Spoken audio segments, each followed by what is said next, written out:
The winter wind in Chicago was brutal, and inside a drafty garage on the west side, 30-year-old Marcus was staring at his 74th failed prototype.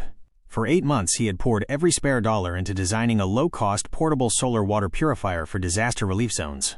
His savings were nearly gone, his friends thought he was burning himself out, and that morning an investor had rejected him with a blunt, 3-sentence email.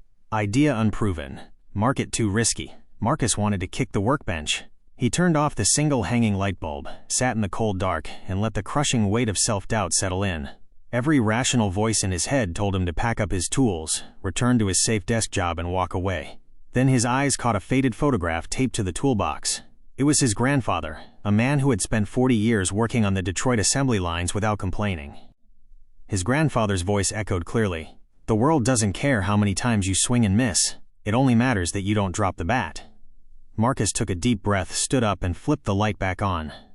He didn't restart blindly. Instead, he pulled out his notebook and analyzed why the 74th unit had failed. A cracked composite valve under high pressure. The failure wasn't a dead end. It was a direct clue. He grabbed his wrench, swapped the material, and reinforced the housing. By dawn, prototype 75 was running flawlessly, purifying 40 gallons of water without a single leak.